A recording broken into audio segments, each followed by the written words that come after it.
sem sagt núna. En og fyrir þá sem eru þá núna að horfa á þetta í streyminu svona eftir á, að þá bið ég alla velkomin á þennan kynningarfund skýrslu aukið samstarf safna á Vesturlandi. Og ég ætla að byrja á að deila með ykkur smá kynningu. Látum hún að sjá. Já. Við farum bara inn og þá finnum við einhver mannskjöfnin. Já. Já, en þá það spurningin, aukið samstarf safna á Vesturlandi og hvers vegna? Málið það að þetta ákvæði byggðaáætlun stjórnarráðsins sem í gildi frá 2018 til 2024 og þar ein aðgerðin sem auðkennd C14 en svo ég lesa upp að landshlutasamtökum sveitarfélaga verið falið að gera fýsileikakönnun með aukið samstarf eða sameiningu safna á sínu svæði í samstarfi og samráði við höfuðsafn og viðurkennssafn við vísan til safnalaga. Og þá það hugsunin árangurinn sem mældur í fjölda safna sem að hefja samstarf eða sameinast. Og svo gefin út sóknaráætlun Vesturlands sem svona meira vinnin á Vesturlandi heima hjá okkur í heimabyggð. En þar eru tvær áherslur undir menningarkaflanum sem að tengjast málefninu og það bara fyrsta áherslan að við viljum efla samstarf safnamál á Vesturlandi og svo það að grein númer 6 að við viljum efla menningar og sögutengda ferðaþjónustu á Vesturlandi. Og við erum ekki þar með búin og þá það menningarstefnu Vesturlands en hún einmitt núna í endurskoðun en þetta ákvæði sem mun vera í nýrri menningarstefnu og það í kafla 4 menningararf og þar kemur fram að það sé vilji að góð aðstaða sé til menningarstarfs á Vesturlandi og metnaðarfullt safnastarf. Og svo það í kafla 5 samvinnu að sveitarfélögin eigi í samstarfi safnamál á Vesturlandi. Og hvernig fer svo þessi vinna stað hjá okkur að þetta gert að áhersluverkefni í sóknaráætlun Vesturlands sem þýðir það að sóknaráætlun leggur fé til þess að verkefni sé framkvæmt og það fæst styrkur frá menningarmálaráðuneytinu til að fara í þessa framkvæmt. En svona að gefnu tilefni þá rétt að minna á það að svipuð eða sama vinna í gangi í öðrum landshlutum þó þessi komin svona kannski mis á veg. Og til þess vil ég nefna það á Suðurlandi, þá búið að vinna mjög metnaðarfullt aðgerð fræðslumál hjá söfnunum þar, sem virkilega spennandi og safnakort og svo framvegis. En við hér hjá SSVAF, við gerðum samning við ráðgjafafyrirtæki Creatrix framkvæmd á verkefninu. Og talandi Creatrix, að þá langar mig bara til þess að gefa henni Signý Óskarsdóttir orðið, en hún hefur svona staðið að framkvæmd og verið verkefnastýra fyrir þessu verkefni. Þannig að Signý, boltinn yfir til þín, gjörðu svo vel. Takk fyrir það, Sigursteinn. Ég ætla að deila með ykkur smá kynningu.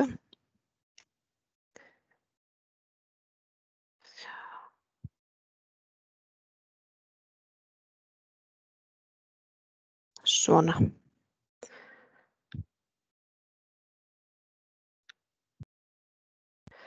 Þetta ekki allt í orden?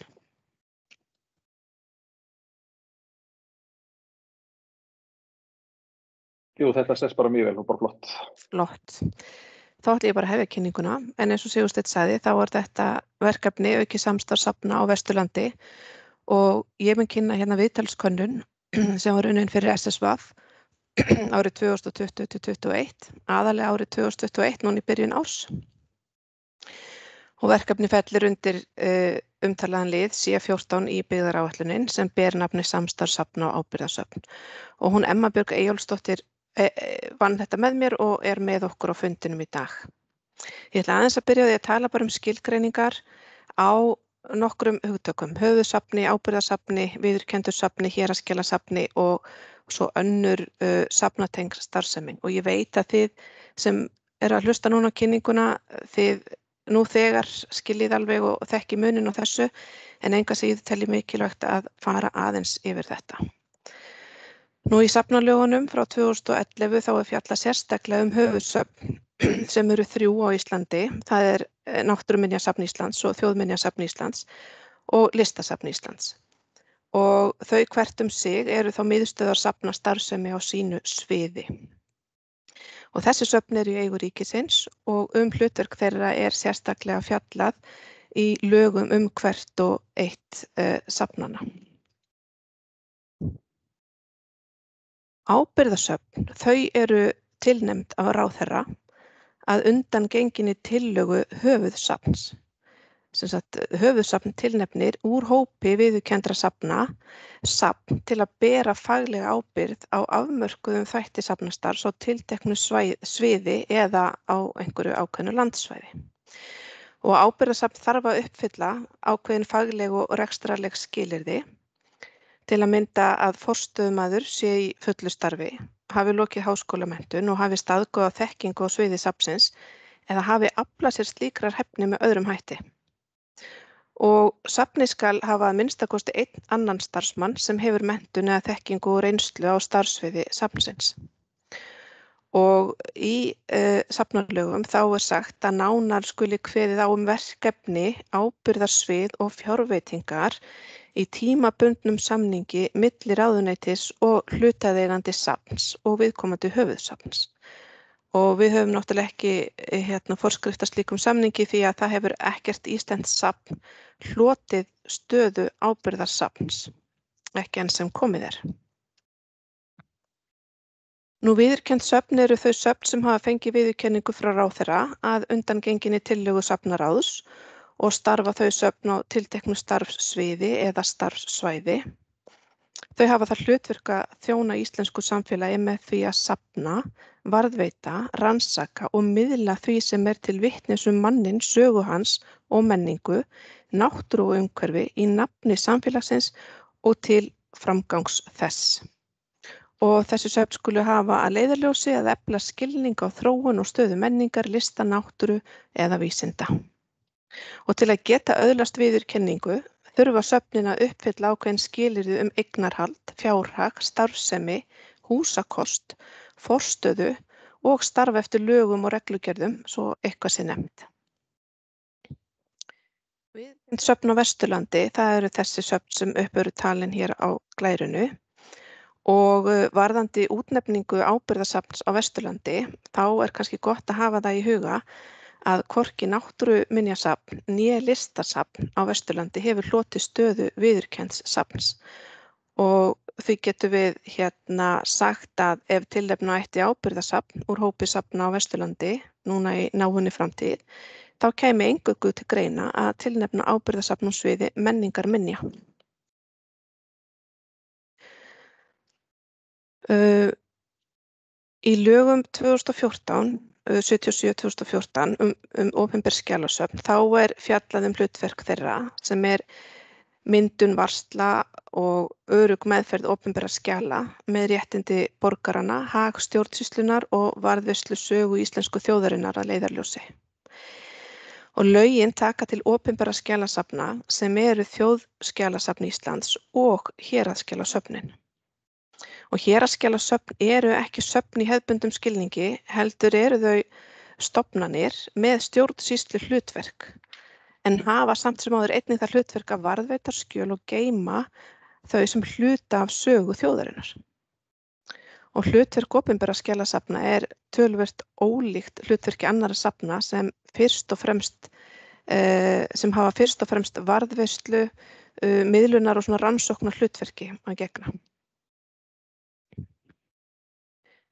Héraðsskjalasöfnin á Vesturlandi og þau heyra ekkert undir lið C14 í byggðaráætluninni eins og minja, náttúruminja og listasöfnin, en í ljósi þeirrar umræðu sem hefur farið fram á Vesturlandi samstarfsmöguleika safna, að þá fannst okkur nauðsynlegt að fá fram sjónarmið héraðsskjalavarða og annarra aðila málefni safnanna. Og það má kannski líka koma því að það liggja fyrir drög að reglugerð rekstur héraðsskjalasafna og reglugerðin hefur ekki ennþá tekið gildi, ekki svo ég viti, kannski er ég illa upplýst og hún er komin í gang, en hún kveður á hvernig geymsluhúsnæði skuli útbúið og búnað sem héraðsskjalasöfnin þurfa að hafa til að geta tekið við og varðveitt rafræn gögn. Svo erum við með aðra safnatengda starfsemi, safnvísa, setur og sýningar, og þessar einingar hafa önnur hlutverk en eiginleg söfn. eða þá að þau uppfylla ekki öll skilyrði sem þarf til að hljóta viðurkenningu sem safn samkvæmt lögum. Og þær heyra því ekki undir safnalög. En það er kannski, mig langar að minnast aðeins á það hérna neðsti punkturinn, að safnvísar, setur og sýningar geta fengið styrk úr safnasjóði til skilgreindra verkefna í samstarfi við viðurkennd söfn. Þannig að þarna eru sóknarfæri líka. Þessi mynd sýnir okkur aðeins tenginguna við viðtalskönnunina sem var gerð 2019, en þá tókum við 12 viðtöl og ræddum við forstöðumenn og starfsmenn safna á Vesturlandi. Og núna bættum við 19 viðtölum, þannig að samtals liggja að baki þessum hugmyndum sem kynntar eru hér 31 viðtal. En við ræddum reyndar tvisvar sinnum við 3 eða 4 aðila, aðalega í tengslum við héraðsskjalasöfnin, og þau eru þá merkt þarna með rauðu, af því það er semst aftur tala við fulltrúa frá þeim. Og svo í einu tilfelli til að fá aðeins dýpri skilning á safnastarfi annars staðar. Nú, við ræddum við fulltrúa sveitarfélaga sem sitja í menningarnefndum eða nefndum sem hafa á sínu sviði menningarmál og þá safnamál. Og við ræddum líka við fulltrúa safnaráðs, forstöðumenn höfuðsafnanna 3 og forstöðumann í Sverrisborg múseum í Noregi. Viðtalsramminn var nokkuð opinn, en við lögðum upp með, viðtalsramminn 2019 var mjög opinn, ég ætla aðeins að fara aftur í það, en við lögðum upp með að biðja forstöðumönnum að lýsa starfsemi sinnar einingar og samstarfi við aðila í sveitarfélaginu og önnur söfn og menningarstofnanir. Og svo áttu viðmælendur að lýsa svolítið þeim tækifærum sem þeir sáu fyrir aukið samstarf safna á Vesturlandi og hvað þarf að koma til og mögulegar hindranir og svo framvegis. Þannig að þegar þetta var dregið saman, þá fengum við þessa punkta hér svona upp úr samtölunum, markas- og kynningamálin, samvinnu, sameiginleg verkefni og ný eða sameinuð söfn.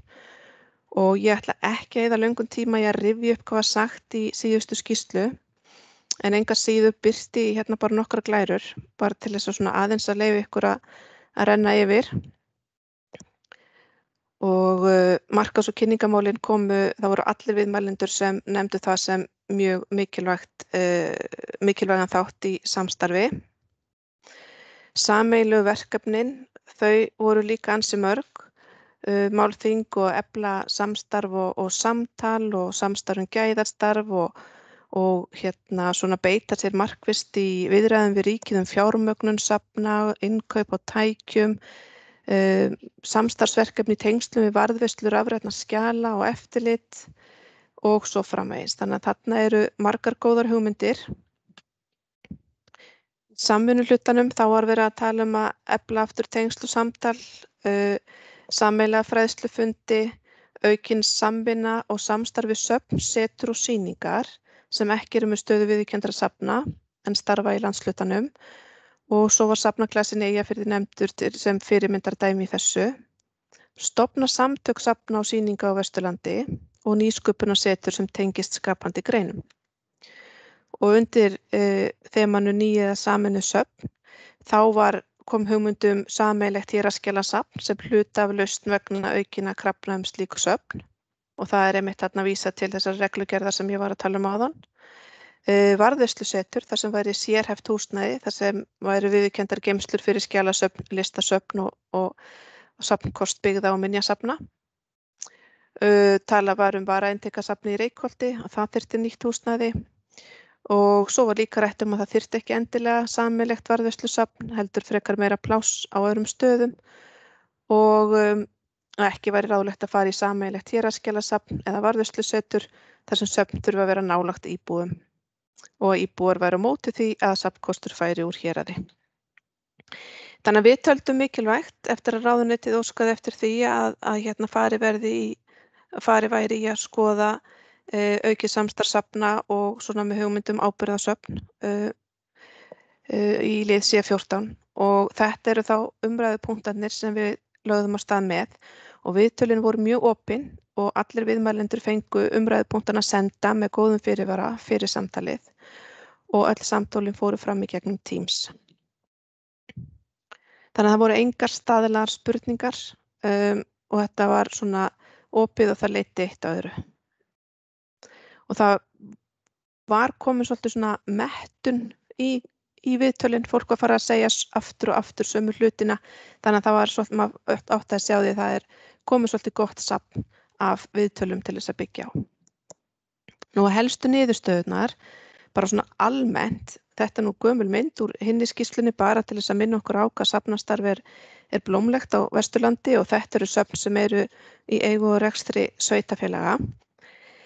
En almennt þá kemur fram að söfn á Vesturlandi eiga í töluverðu samstarfi bæði sín á milli og við aðra aðila og viðhorf safnafólks til aukins samstarfs er almennt jákvætt og viðhorf líka fulltrúa sveitarfélagana sem tóku þátt í samtalinu. Og þannig að flestir sjá ákveðin samlegðar áhrif á því að sameinast tiltekin verkefni. Og nú ætla ég bara að vinda mér í að ræða tillögurnar eða það sem skýrslan leggur til að verði gert. Og fyrst ræðum við aðeins Safnaklassa Vesturlands, en safnafólk lagði til að stofnað yrði einhvers konar framkvæmdaráð safnana á Vesturlandi og sem yrði þá svona reglífa samtök fyrir söfnin og í samtölum tengdum þessum efnistökum þá þróaðist hugmyndin svolítið yfir í að settur verði á laggirnar einhvers konar safnaklassi Vesturlands. Og þá var lagt til að sýningar og setur og önnur safnatengt starfsemi sem ekki fellir undir safnalög hafi líka aðgang að þessum vettvangi. Og þá er hugmyndin sú að slíkur vettvangur gæti staðið fyrir stefnumótun samstarf safna, sýninga og setra á Vesturlandi, staðið fyrir sameiginlegri fræðslu og eflingu faglegs starfs, fjáröflun verkefna og gerð á sameiginlegu kynningarefni svo eitthvað sé nefnt. Og flestir voru jákvæðir í garð hugmyndarinnar og töldu að stofnun á slíkum vettvangi væri á hinu góða, en þá heyrðust líka raddir að samstarf safna í landshlutanum væri í góðum farvegi og því ekki endilega nauðsynlegt að stofna sérstakan vettvang utan samstarfið.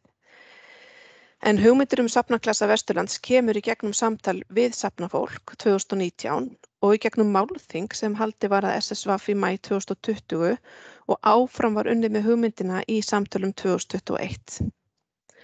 Og eins og ég sagði áðan, þá talaði fólk fyrst samtök safnasetra og sýninga og svo var farið að tala framkvæmdaráð safna og safnaráð, það svona var til á málþinginu. En Safnaráð Íslands bent okkur á að hugsanlega gæti heitið Safnaráð Valdís Ruglingi og þá var brugðið á þá ráða að máta hugtakið safnaklasi við hugmyndina og hort svolítið til safnaklassa Eyjafjarðar. En það er náttúrulega ennþá opið hvað hægt að kalla svona starfsvettvang og það mætti líka tala klasa, safna, sýninga og setra á Vesturlandi bara til að festast ekki í svona safna hugtækinu. Nú einn fulltrúi sveitarfélags nefndi að svona vettvangur geti líka gagnast fulltrúum sveitarfélaga sem sinna menningamálum og þar með talið safnamálum sveitarfélagana. En hugmyndin sem sagt upphaflega komin frá safnafólkinu og hefur fengið jákvæðar undirtektir og þess vegna lagt til að ráðist verði í stofnun safnaklassa sem getur fengið eitthvað annað heiti líka sem fyrst og að sýningar, setur og önnur safnatengt starfsemi sem ekki fellir undir safnalög hafi jafnframt aðgang að þessum vettvangi. Í samtölum við fólk þá var það lagt til að SSVAF gæti verið sá aðili sem myndi halda utan það að taka næstu skref í framkvæmd á þessari tillögu. Nú varðveislusetur, sameiginlegt varðveislusetur önnur hugmynd sem kom upp á fyrri vinnslustigum þessa verkefnis og hugmyndin var borin undir fulltrúi menningarnefndum sveitarfélaganna á Vesturlandi og hún var líka rædd við héraðsskjalaverði og margir á því máli að hér liggi tækifæri til samvinnu og eflingar á faglegu starfi í minjavörslu landshlutans. Og hugmyndin hefur almennt hlotið góða viðtökur hjá flestum og sem bar saman að sameiginlegt varðveislusetur væri mikilvægt framfaraskref, bæði vegna þess að það myndi stuðla því að munir og skjöl væru varðveittir við réttar aðstæður, að söfnin gætu sameinast ýmsa þætti í rekstrinum, svo sem sérhæft starfsfólk sem þarf til slíkra starfa. Og þó að hugmyndin hafi fengið mikinn meðbyr ekki fullkominn einhugur þessa hugmynd, og það raddir heyrast líka að muni og skjöl skuli varðveita í heimabyggð og að það sé til mikilla trafala fyrir starfsemi safnanna að þurfa að keyra á milli sveitarfélaga eftir munum. Og það líka kannski brýnt að gera hér smá greinarmun á málefnum skjalasafna annars vegar og minjavörslu hins vegar. Afstaða héraðsskjalavarða var til að mynda sú að starfsemi þeirra yrði torveldum til muna ef þyrfti að aka langar vegalengdir til að sækja skjöl. Og einnig minntust viðmælendur á að ef skjölin væru geymt annar staðar en á héraðsskjalasafni þá yrði yfirsýn yfir safnkostinn erfiðari. Þannig að það ljóst að það ekki einhugur fyrirkomulagið og það þarf að fara fram frekari umræða og á vettvangi sveitarstjórna þetta atriði og ekki síst hvað varðar skjalavörsluna.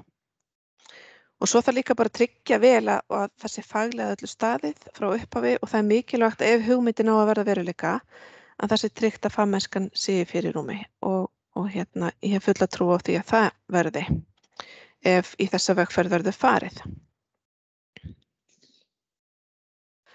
Nú, sameiginlegt héraðsskjalasafn hugmynd sem kom upp í fyrri viðtalskönnun og svo í áframhaldandi samtali og hún fékk ekki mikinn meðbyrð en samstarf varðandi rafræna skjalavörslu var nokkuð rætt og það voru margir á því máli að það væri af hennu góða að sameinast svolítið þessa rafrænu skjalavörslu en það voru ekkert allir sammála þannig að það komu ekkert fram svona afgerandi tillögur í þessum efnum.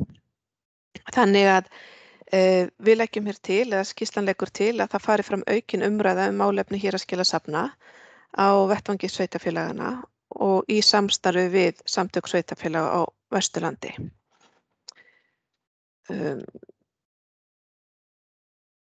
Sá fram. Nú ábyrgðarsöfnin. Lið C14 í byggðaráætlun ætlað að vinna með ábyrgðarsöfn og samstarfssafna og í máli forsvarsfólks höfuðsafnanna og safnafólks á Vesturlandi kom fram að ákvæði safnalaga útnefningu ábyrgðarsafna hafi ekki komist til framkvæmda. Og það ekki síst talið vera vegna fjárskorts og skorts á stefnumótun að hálfu stjórnvalda. Og margir viðmælenda í þessari úttekt þekktu bara ekki hugtakið ábyrgðarsafn né hugmyndina hlutverk slíkra safna. Og þess vegna lagt til að mennta- og menningarmálaráðuneytið í samstarfi við landshlutasamtök sveitarfélaga standi fyrir málþingi framkvæmd menningarstefnu og hlutverk ábyrgðarsafna. Og í samtölum við fulltrúa sveitarfélagana í menningarnefndum þá voru allir tilbúnir til þess að fá aðeins meiri fræðslu þessa hluti. Það nú ljóst að stjórnvöld vilja frekara samstarf og sameiningar safna og því lagt til að litið sé til reynslu Norðmanna af sameiningum safna og til þess að athuga hvort að við getum mögulega lært eitthvað af þeirra vegferð og hvort að það eitthvað það sem gæti nýst í íslensku samhengi. Þannig að þetta var hröð yfirferð yfir flókin málefni en ég held að það sé bara óhætt að opna fyrir umræður og spurningar. Já, takk fyrir það og ég vil bara nota tækifærið og þakka Signý og Emmu fyrir afskaplega vandaða og góða vinnu, þannig að bara svo það komi svona fram. En og sömuleiðis þakka ég líka fyrir góða kynningu. En við ætlum nú aðeins að opna á tækifærið til þess að spyrja spurninga og við höfum það bara háttinn á að fólk bara réttir upp hönd með því íta þarna og takkan. Við þekkjum hann öll eftir COVID-ið, hvernig á að íta á rétt upp höndtakkan á Teams eða ekki. Þannig að þá segi ég bara orðið laust. og það kannski Signý kannski að þú hættir að deila skjánum.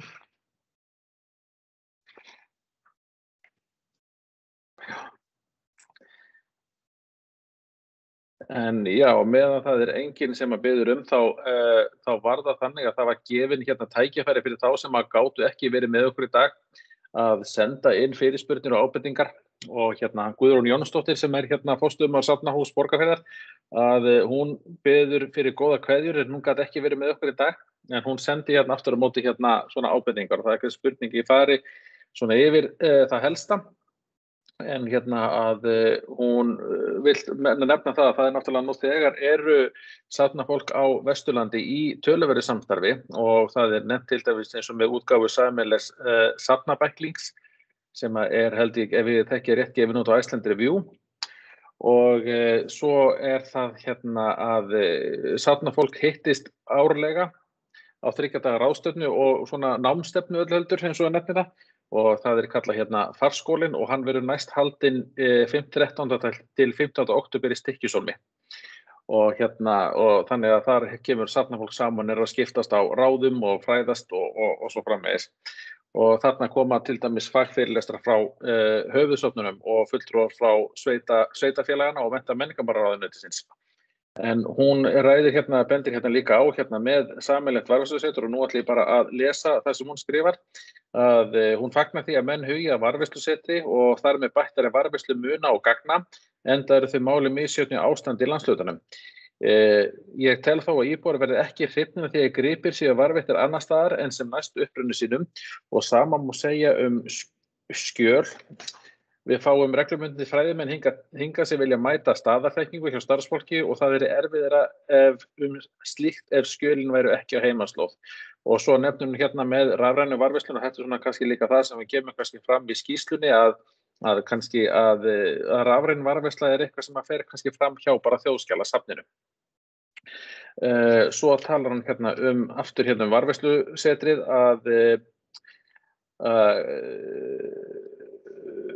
Já,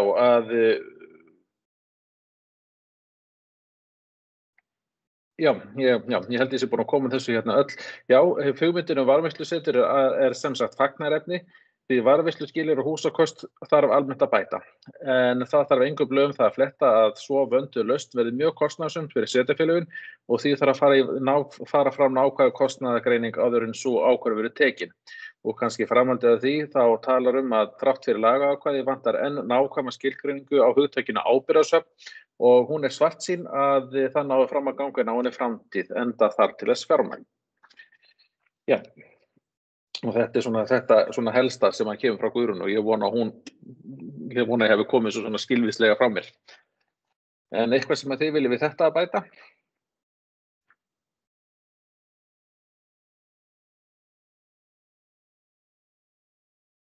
Fundargestir setur hljóða, það er allir svo spenntir fyrir að afnema öllum hömlum, þá fara allir út eins og beljur á vori í kvöld, en Anna Melsteð búin að rétta upp hönd, þannig að ég gef Önnu orðið, gef boltan vestur í Stykkishólm, gjörðu svo vel.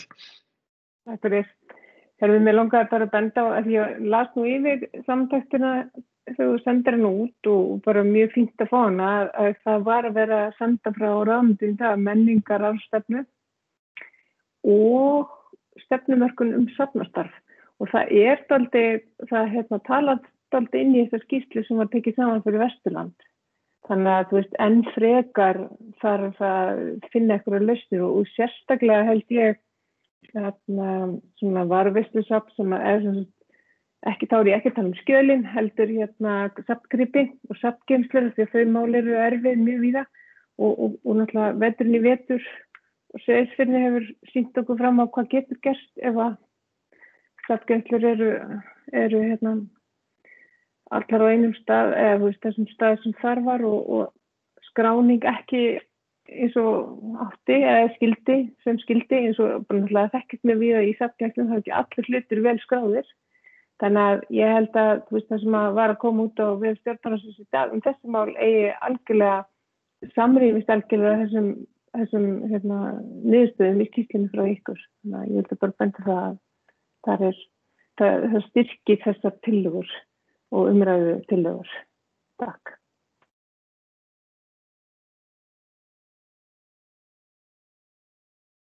Já, takk fyrir það.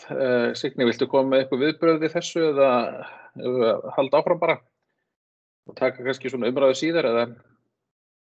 Sko, ég einhverja hluta vegna þá fraus Anna og ég heyrði ekki nema hluta því sem hún var að segja. Hún var að vitna í vef stjórnarráðsins og þessa málþingi eða ráðstefnu sem á að fara fram og það hljómar allt í takt við skýrsluna sem við vorum að fjalla ekki satt? En var einhver spurning? Nei, það voru að koma stefnumörkun safnastarf frá ráðuneytinu í dag og reyndar menningararfsstefna sem að náttúrulega mjög relevant í þessu samhengi í þessum umræðum. Það var bara það sem ég vildi benda á. Algjörlega. Það er svo nýkomið að maður er ekki einu sem búin að ná að lesa yfir þetta. Nei, einmitt. Bara takk fyrir þessu ábendingu. Við förum strax í að lesa. Já, algjörlega spenntur. En það er samt svona eins og það kom fram að þetta er svona eins og Anna benti á, þá er þetta svona dálítið mikið á sömu línunni og ég heyri það líka bara í umtali við sko kollega mína, menningarfulltrúan hringir upp yfir landið, þá er þetta svona, það er svona mikið í umræðunni svona aukið samstarf og svona, og þetta er náttúrulega bara svona skilaboð sem er að koma frá bara ríkisstjórninni sko. En Ragnhildur í Landbúnaðarháskólanum, gjörðu svo vel. Já, Landbúnaðarsafninu líka. Já, auðvitað Landbúnaðarsafninu, fyrirgefðu. Já. Já, ég bara þakkaði fyrir Signý fyrir þessa skýrslu. Ég ekki búin að lesa hana, þannig að ég er bara að hlusta á þetta núna. En mér fannst fróðlegt þetta samtal sem við áttum.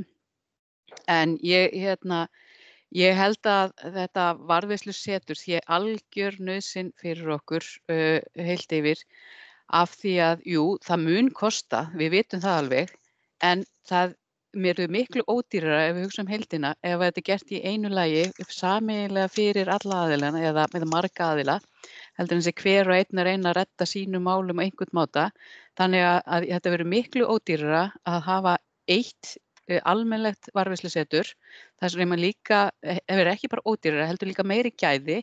Við getum haft uppfylla alltaf staðla og síðan líka að sé þá grundvöldu til að hafa starfsfólk sem hefur sérþekkingu á þessu sviði til að vinna í þessu setri. Og þessi viðkvæmni að halda að íbúum finnist vont að munirnir fari eitthvað í burtu, ég held að þetta sé bara alveg hreint liðin tíð. Af því að við þekkjum þetta. Við erum að stækka sóknirnar, við erum að stækka vinnusvæði okkar, við erum að stækka allt. Það er ekkert mál lengur að keyra klukkutíma, hvort sem að það er vestur í Dali eða upp í Húsafelli eða hvað sem er, frá einhverjum punkti, miðað við það sem var áður. Samgöngurnar hafa breyst svo mikið og líka, við höfum líka annars konar miðlun. Við erum ekki bara að miðla gripunum, að sjá gripina físist, heldur líka myndirnar og þekkingin þetta og allt þetta. Þannig að ég held að þetta sé ekki eitthvað sem við höfum að láta stoppa okkur í vinnu við varðveislusetur, að þetta kannski færi úr Borgarfjörðinum vestur í Dali. Fyrir mér er það bara ekkert vandamál. Jú, það kannski svolítið mál að keyra nokkra traktora á milli ef það er geymt að vera vestan fyrir landbúnaðarsafnið, en ekki stóra máli af því að við erum ekki að transporta gripum bara daglega á milli. Þannig ég held að það sé algjörlega bara þetta sem við verðum að horfa til framtíðar og til að geta gert þetta sómasamlega og af einhverju viti. En síðan kannski bara Norðmennirnir, hvað sögðu þeir? Er summerað upp í skýrslunni? Kem ég upp mig að ég hefur ekki búin að lesa það? Getum við ekki lært af þeim? Jú, við getum lært af þeim. Það er ágætis samantekt í skýrslunni mitt, Ragnhildur. Já, gott. Það bara fer ég heim og les. En þetta er það helsta sem ég held að við þurfum bara að færa okkur upp úr þessu fari sem við verið í, að við þurfum alltaf að vera hjá okkur, bara í kjallaranum hjá okkur og við getum bara að hlaupa á milli hæða og náði þessi gripi. Þessi safnastarfi bara komið á allt annað level eða allt annað stig heldur en var og við erum að nota líka bara með sarpinu, með öllum með upplýsingum sem liggja þar og allt svona, þá verður þetta bara allt öðruvísi og ég er ekkert viss að til dæmis bara yfirsýn mín á gripum í Landbúnaðarsafninu, hún tengi eitthvað við það að það væri eitt varðveislusetur ef ég bara sitri í tölvuna mína hvar sem hún og ég bara slæði inn í sarp. Þetta eru allar gripir sem að plóar, allar útgáfur af því eða hvað sem Þannig að þó ég get ekki bara labbað milli hæða og farið og skoða gripina, þá ég ekki viss yfirsýnin minnki við það. Takk fyrir. Takk kærlega fyrir þetta. Þetta mjög athyglisvert og nefnir hérna með sarpinn að fyrir sarpafólki sé aðgengilegt að fara bara að fletta þar upp og finna gripinn og vita svo af honum að hann í góðum höndum í varðveislusetrinu. Þannig að takk kærlega fyrir þessi skilaboð, en Guðlaug Dröfn hefur beðið orðið. Guðlaug, gjörðu svo vel. Já, sæl, takk fyrir. Mér langaði bara að taka undir það sem að Ragnhildur var að segja. Ég bara sammála öllu því sem hún að segja og í rauninni þetta bara það sem skilur á milli framtíðar og fortíðar, stöðnunar og framtíðarsýnar og ég held að við verðum bara að virkilega að hugsa hlutina í mánuðum og árum og áratugum og þetta bara framtíðin og mér finnst bara ofsalega jákvætt að þið hafið farið þessa greiningarvinnu og mér langaði svona bara að forvitna svona hvað þið sjáið Signý sem svona kannski fyrirstöðu til þess að þetta verkefni og þessi framtíðarvinna svona fái brautagengi og frið til að dafna. Hafið þið greint það? Ég sé í raun og veru kannski, sem maður getur alltaf búið til fyrirstöður, en eins og staðan núna á þessum tillögum og það sem lagt til að sé gert, það snýst rosalega mikið áframhaldandi samtal á vettvangi til dæmis sveitarfélagana, mögulega með einhvers konar utanumhaldi og samvinnu SSV, þannig að sveitarfélögin á Vesturlandi þurfa kannski svolítið að taka þetta samtal lengra og áfram. Það ekki verið að ákveða hér og nú með þessari skýrslu eða þessari könnun hvernig hlutirnir skuli gerðir eða hvernig þeir eiga að líta út eða hvað þeir eiga að heita. En hins vegar eru hugmyndirnar mjög skýrar, hvað fólk myndi vilja sjá, en svo það svolítið í höndum þeirra sem hafa bæði fjárforrað og bara stjórnsýslulegt vald til þess að framkvæma. Og koma hugmyndunum áfram. Þannig að það í raun og veru svolítið svona næsta skref fyrir langflestari hugmyndirnar. Þannig að í rauninni það vantar líka svolítið kannski og það hef ég líka bara heyrt hjá kollegum talað bara svona það vantar svolítið kannski upp á að uppfræða stjórnsýsluna hvað í þess felist. Svona og það oft farið svolítið hvernig hægt að gera það, fólk kemur í heimsókn á söfnin til kannski eitt svona starfsdag á safni og svona. Þannig að það væri kannski einhver hugmynd að vera með einhvers konar kynningafund svona 101, hvað felst í faglegu safnastarfi fyrir stjórnsýsluna, svo þau sýnið betur skilning í hvað peningurinn þarf að fara og svona. Hvað við erum í raunin að græða til framtíðar á svona verkefnum. Einmitt, og bara núna í ljósið nýjustu frétta frá henni Önnu Melsteð, alveg heitar beint af netinu. Að þá náttúrulega alveg gullið tækifæri til þess að tengja svona kynningu nýrri stefnu safnamál og menningararfinn. Það bara, mér finnst það svolítið borðliggjandi bara.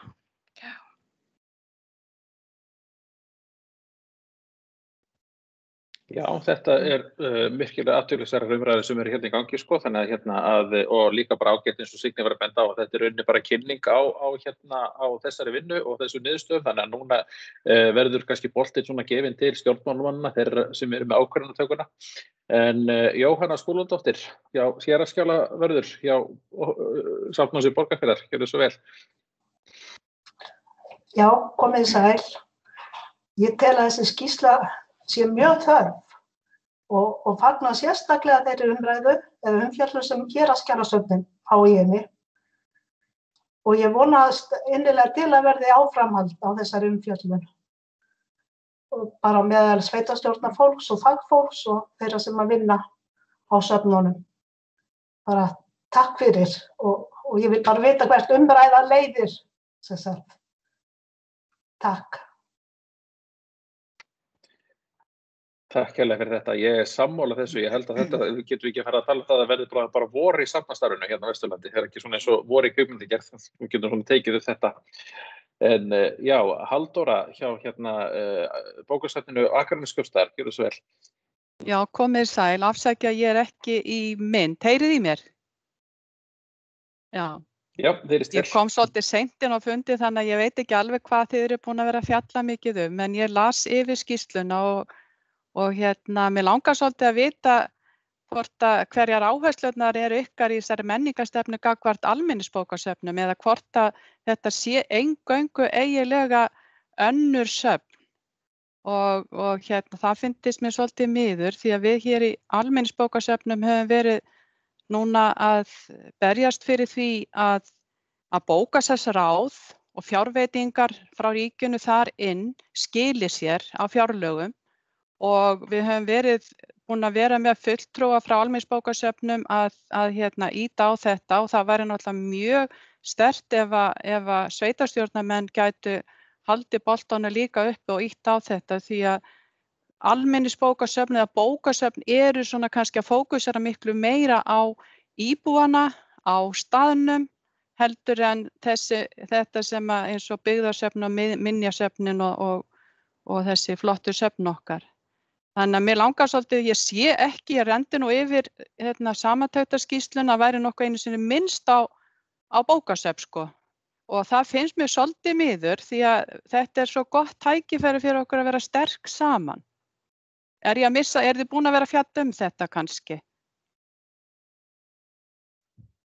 Takk fyrir þessa ábendingu, þetta bara mjög flott, en það var sem sagt bókasöfnin fengu svolítið góða umfjöllun 2019 í fyrri skýrslunni og áherslan sem lögð var á í þessari viðtalskönnun, hún lá svolítið í fyrirmælunum frá ráðuneytinu varðandi C14 og sem sagt svona aukið samstarf safna og út frá ábyrgðarsafna hlutverkinu sem eru þá minjavarslan, náttúruminjar og listir. Þannig að það kannski hefur stjórnað svolítið fókusnum inn í þessari vinnu sem sagt varðandi seinni hlutana og þessari vegferð sem við erum á núna. En já, þess vegna tókum við ekki fyrir sérstaklega bókasöfnin og þeirra starf í þessari skýrslu, ef það svarar einhverju Halldóra. En það aðeins fjallað bókasöfnin í fyrri skýrslunni.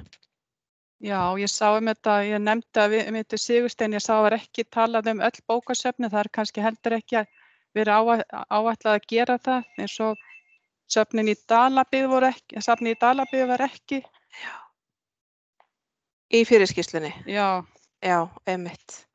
Þannig að það svolítið, mér fannst það svolítið skrítið þegar ég held að hljóta að vera svolítið líka sterkt fyrir ykkur í minjasöfnunum að eiga góð og sterk bókasöfn. Allavega höfum við til dæmis hér á Akranesi stutt mjög vel við byggðasafnið og ljósmyndasafnið og þetta vinnur svo vel saman. Það gerir það. Og það náttúrulega við teiknum aðeins upp mynd að þarna 2019 samstarf safna á Vesturlandi og þar eru bókasöfnin listuð upp og svona gerð svona tenging á milli, þú veist hvernig bókasöfnin tengjast öðrum safnaeiningum á Vesturlandi. Þannig að það var svona gerð tilraun til þess. En þetta mjög flott ábending og ég held að leiði til þess að við endurskoðum aðeins hvernig bókasöfnin eru kynnt inn í þessari vinnu. Takk Halldóra. Ég bara hef sambandið. Takk kærlega fyrir, takk. Já, ég tek undir þetta. Það alveg hægt að við kannski notum tækifærið og vegna þess að sérstaklega bara langar mig til að nota tækifærið og rósa Halldóru fyrir frábært starfi í bókasafninu á Akranesi og minna á að núna alveg frábær sýning með Tinnu Royal sem var bælistamæri fyrra, þannig að smá auglýsing til að koma inn, nota tækifærið. Alltaf nota tækifærið til að tengja eða ekki. En Jóhanna, þú aftur búin að rita upp hönd, gjörðu svo vel. Ég ætla að reyna að taka mína hönd af, ég ætla ekki að tala aftur, takk. Ég var ekki, já, afsaki, ég bara glemt að taka það. Já, ok, þetta þá bara gömul höndi sem uppi, já. Svona fylgist fundastjórinn vel með. Ertu ekki orðið svona blóðlítil að halda? Nei, segir svona. En já, það þá engar hendur á lofti núna eins og en og það kannski, ef að það ekki nema að það sé einhverja lokum sem vill svona rétt hönd eða biðja orðið, þá bara akkurat tækifæri til þess núna. En þetta kannski bara orðið ágætt. En svona svo við förum aðeins yfir þetta, þá erum við Signý og Emma núna alveg örugglega að bilast að fara að lesa nýju skýrsluna sem var að koma út. En svo langar mig bara svona til að segja að núna vinna við menningarstefnuna en þá í gangi og svo vinna langt komin og en þar einmitt eins og ég sagði áðan svona þessi ríkur vilji að halda áfram einhvers konar samstarfsafn á Vesturlandi og ýta því svona aðeins úr vör. Og svo það eins og kemur fram í skýrslunni þá þarna spurning málþingið ábyrgðarsöfnin og það einmitt bara þetta og kannski svona eins og Guðlaug kom inn á áðan bara að svona miðla hvað ábyrgðarsafn þannig svona við séum öll á svona sömu blaðsíðu hvað það var þannig að það eru svona mörg verkefni framundan í þessum málum. En Signý, eða Emma, eitthvað sem þið viljið segja að lokum áður en við ljúkum fundi? Nei, ekkert stórt, nema ef þið farið núna heim og ykkur dettur eitthvað nýtt í hug og farið kannski að hugsa og það kemur eitthvað upp sem þið hefðu viljað deila, þá bara endilega senda á okkur Sigurstein hugrenningar því að þá eftir að loka eindagsskýrsluna verður sent ráðuneyti núna í kjölfar þessa kynningafundar svona á einhverju næstu dögum, þannig að það ennþá rými til þess að svona koma með gagnrýni og einhverjar ábendingar inn í skýrsluna eins og til dæmis Halldór gerði núna áðan og bara takk fyrir það. Já, mjög gagnlegt. En bókasafn Grundarfjarðar, Sunna sem hefur beðið orðið, Sunna gjörðu svo vel. Já, takk fyrir Halldór að nefna þetta með bókasafnin. Ég hafði nú eiginlega ekki tekið eftir því að þau voru ekki með. En ef þau hafi verið aðeins nefnd í fyrri skýrslunni frá 2019, þá mætti nú alveg fara betur yfir það vegna þess að ég setti í texta þarna í skólabókasafn á almennsbókasafn þér skildu, ég setti það í textan þarna í tjattinu. Þannig að færi það með í úrvinnsluna og það öðruleyti ég bara mjög ánægð með úrvinnsluna úr þessu öllu saman. Takk fyrir. Já, takk kærlega fyrir það. Takk, við tökum hennar texta. Já. Algjörlega. Og rétt sem að Signý sagði, bara hvet ykkur til þess að senda okkur skilaboð bara með tölvupósti eða jafnvel bara slá á þráðinn. Við erum það heitt á könnin þessu alltaf. En já, þá skulum við kannski ekki hafa það lengra að sinni og ég bara þakka öllum sem að koma á fundinn og aftur bara þakka Signý og Emmu fyrir vel unna skýrslu og þá segi ég bara góða helgi og höldum COVID eða sóttvarna lokahátíð í kvöld, það ekki? Herðu, takk fyrir og verið sæl. Takk. Bless. Takk fyrir. Bless. Takk fyrir fundinn. Bless. Bless. Bless og takk fyrir. Bless. Bless.